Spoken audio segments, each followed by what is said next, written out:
ಮಾತಾ ಕಿ ಜೈ ಬಲೋ ಭಾರತ್ ಮಾತಾ ಕಿ. ಬೆಳಗ್ಗೆ ತಿಂಡಿ ತಿಂದಿದ್ದೀರಾ? ಇನ್ನೂ ಇಲ್ವಾ? ಅದಕ್ಕೆ ಸ್ವಲ್ಪ ಸುಸ್ತಿದ್ದೀರಾ?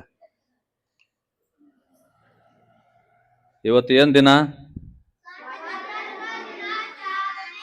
Very good. 1947ರಲ್ಲಿ ನಮಗೆ ಸ್ವಾತಂತ್ರ್ಯ ಸಿಕ್ಕಿದಂಥ ದಿನ. ಅದನ್ನು ನಾವು ಪ್ರತಿ ವರ್ಷ ಹಬ್ಬದ ಸಂಭ್ರಮದಲ್ಲಿ ಅತಿ ಹೆಚ್ಚಿನ ವಿಜೃಂಭಣೆಯಲ್ಲಿ ಮಾಡ್ತೀವಲ್ವಾ? ಏನಕ್ಕೋಸ್ಕರ ಮಾಡಬೇಕಪ್ಪ ಅಂದರೆ, ಬ್ರಿಟಿಷರ ಕೈ ಕೆಳಗಡೆ ಗುಲಾಮರಾಗಿದ್ದು ನಾವು ಬದುಕ್ತಾ ಇದ್ದಂಥ ಜೀವನ ನಮ್ಮ ಹಿರಿಯರು, ನಮ್ಮ ತಾತಂದ್ರು ಮುತ್ತಾತಂದ್ರೆಲ್ಲ ಅನುಭವಿಸಿದ್ರು. ಅದು ನಮ್ಮ ಮಕ್ಕಳಿಗೆ ಮೊಮ್ಮಕ್ಕಳಿಗೆ ಅದಾಗಬಾರ್ದಂತ ಸುಮಾರು ವೀರರು ಅವರು ಪ್ರಾಣ ತ್ಯಾಗ ಮಾಡಿ ನಮಗೆ ಸ್ವಾತಂತ್ರ್ಯ ತಂದು ಕೊಟ್ಟಿರ್ತಾರೆ. ಅದರಲ್ಲಿ ಪ್ರಮುಖರಾಗಿ ಮಹಾತ್ಮ ಗಾಂಧೀಜಿಯವರಾಗ್ಬೋದು, ಡಾಕ್ಟರ್ ಸುಭಾಷ್ ಚಂದ್ರ ಬೋಸ್ ಅವರಾಗ್ಬೋದು, ಕಿತ್ತೂರು ರಾಣಿ ಚೆನ್ನಮ್ಮ ಆಗ್ಬೋದು, ಸಂಗೊಳ್ಳಿ ರಾಯಣ್ಣ ಆಗ್ಬೋದು, ನಮ್ಮ ಭಗತ್ ಸಿಂಗ್ ಆಗ್ಬೋದು, ಡಾಕ್ಟರ್ ಬಾಬಾ ಸಾಹೇಬ್ ಅಂಬೇಡ್ಕರ್ ಅವರಾಗ್ಬೋದು, ಲಕ್ಷಾಂತರ ಜನ ಪ್ರಾಣ ತ್ಯಾಗ ಆದರೆ ಮಾತ್ರ ನಮಗೆ ಸ್ವಾತಂತ್ರ್ಯ ಸಿಕ್ಕಿರುತ್ತೆ. ಇವತ್ತಿನ್ನೂ ಒಂದು ವಿಶೇಷ, ಮೇಡಮ್ ನಿಮ್ಗೆ ತಿಳಿಸಿದಾರೋ ಇಲ್ಲೋ, 1798 ಆಗಸ್ಟ್ 15ರಂದು ಕ್ರಾಂತಿ ವೀರ ಸಂಗೊಳ್ಳಿ ರಾಯಣ್ಣ ಅವರು ಹುಟ್ಟಿದಂಥ ದಿನ ಇವತ್ತು.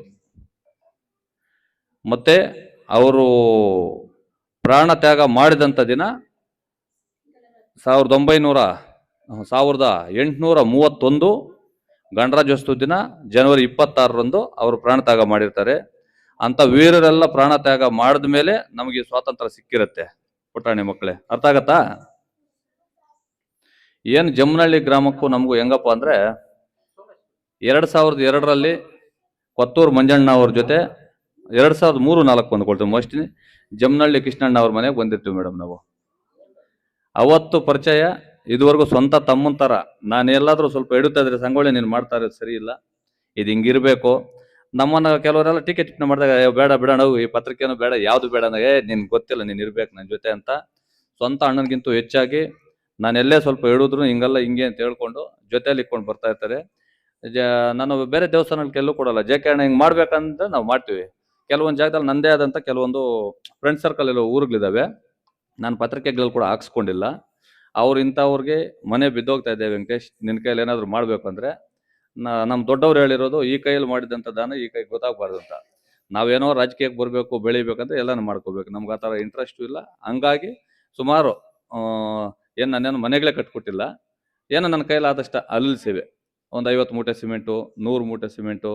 ಕೆಲವರೆಲ್ಲ ಮೊನ್ನೆ ಯಾವುದೋ ಒಂದು ಗ್ರಾಮಕ್ಕೆ ಹೋಗಿದ್ವಿ, ಅಲ್ಲಿ 3 ಮಕ್ಕಳಿದ್ದಾರಪ್ಪ. ಆಯಮ್ಮ ಪಾಪ ಸ್ಕೂಲು ಸಂಗಂಡ್ಲಹಳ್ಳಿಯಲ್ಲಿ, ಆಯಮ್ಮಗೆ ಯಾರು ಸಹಾಯ ಇಲ್ಲ, ಗಂಡ ರೀಸೆಂಟಾಗಿ ತೀರ್ಕೊಬಿಟ್ರು ಅಂದಾಗ ನಾನು ಹೇಳಿದೆ, ಅಣ್ಣ ನಿಮ್ಮ ಗ್ರಾಮಸ್ಥರ ಕೈಯಲ್ಲಿ ಎಷ್ಟಾದ್ರೆ ಅಷ್ಟು ಮಾಡಿ, ಮಿಕ್ಕಿದ ಏನೇ ಆದರೂ ನಾನು ಮಾಡ್ಕೊಡ್ತೀನಿ ಅಂತ ಹೇಳ್ಬಿಟ್ಟು ಬಂದೆ. ಆ ರೀತಿ ಭಗವಂತ, ನಾವೆಲ್ಲ ಕಷ್ಟಗಳಿಂದ ಬೆಳ್ಕೊಂಡು ಬಂದಿದ್ದೀವಿ. ನಾವು ಸರ್ಕಾರಿ ಶಾಲೆಗಳಲ್ಲಿ ನಿಜವಾಗ್ಲೂ ಹೇಳ್ಬೇಕಂದ್ರೆ ನಮ್ಗೆ ಬ್ಯಾಗ್ ಇರಲಿಲ್ಲ. ಬ್ಯಾಗ್ ಇಲ್ದಿರ ಇದ್ದಾಗ ಅದಕ್ಕೆ ಯಾವುದೋ ಒಂದು ಸಣ್ಣ ಬ್ಯಾಗ್ ತಂದು ಕೊಟ್ಟು, ಅದು ಈ ಕಡೆ ಹಿಂಗೆ ತಗಲಾಕೊಳ್ಳುವಂಥ ಬ್ಯಾಗು, ಅದಕ್ಕೂ ಜಿಪ್ಪುಗಳಿರ್ತಾ ಇಲ್ಲ, ಅದಕ್ಕೆ ಪಿನ್ನುಗಳು ಹಾಕ್ಕೊಂಡು ಹೋಗ್ತಾ ಇದ್ವಿ. ಅದೆಲ್ಲ ನಾವು ನೋಡಿದ್ವಿ. ನಮ್ಮ ಜನ್ರೇಷನ್ ನಾನು ಬಹಳ ಖುಷಿ ಪಡೋದೇನಪ್ಪ ಅಂದರೆ, 1980ರಿಂದ 90ರವರೆಗೂ ಏನು ಹುಟ್ಟಿದ್ದೀವಿ ನಾವು ಅದೃಷ್ಟವಂತರು. ಈ ಕಲಿಯುಗದಲ್ಲೇ ನಾವು ಅದೃಷ್ಟವಂತರು. ಯಾಕಪ್ಪ ಅಂದರೆ, ನಾವು ಆ ಕಡೆ ಬಡತನ, ಕಡು ಬಡತನ, ನೆಲದಲ್ಲಿ ತಿಂದಿರೋದು, ಕಥೆಯಲ್ಲಿ ಗುಮಿಗಳಿದ್ವು. ಅದರಲ್ಲಿ ನಾನು ಊಟ ಮಾಡಿದ್ದೀನಿ ಮೇಡಮ್. ಈ ಕಡೆ ಒಂದು ಸ್ವಲ್ಪ ಇಟ್ಟಿಕ್ಕೋದು, ಈ ಕಡೆ ಇಟ್ಟಿಕ್ಕೋದು, ಸೆಂಟ್ರಲ್ಲಿ ಸಾಂಬಾರು ಹಾಕೊಂಡು ಊಟ ಮಾಡಿರುವಂಥ ದಿನಗಳು, ನಾವು ಕೂಲಿ ಮಾಡೋ ದಿನಗಳೆಲ್ಲ ನಾವು ನೋಡಿದ್ದೀವಿ.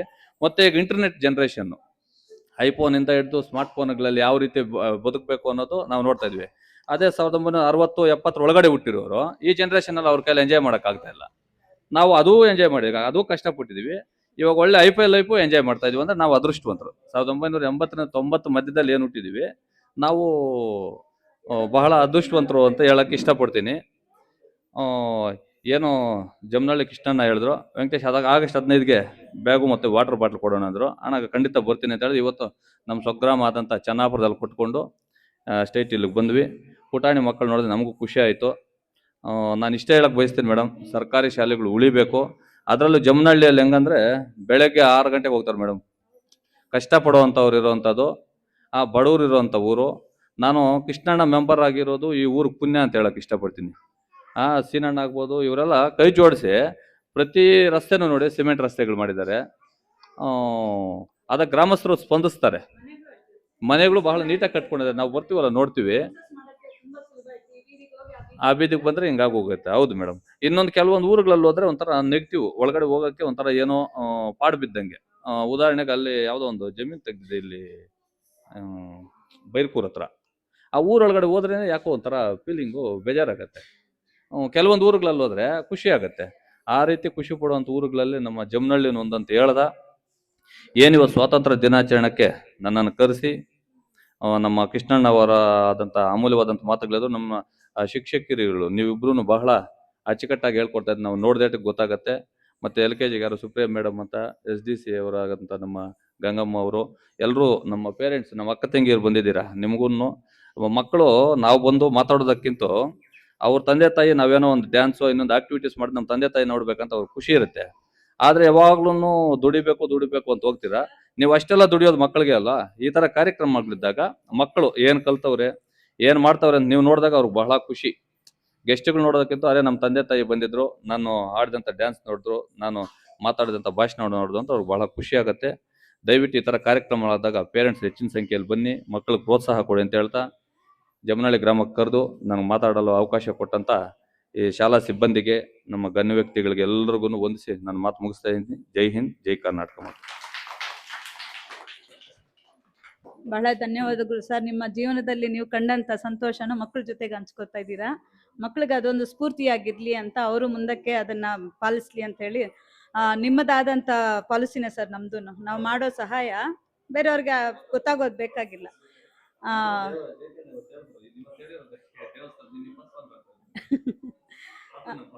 ನಾವಿಲ್ಲೇನ್ ಮಾಡ್ತೀರಿ ಅಂದ್ರೆ ನಮ್ಮ ಮನೆಗಳಲ್ಲಿ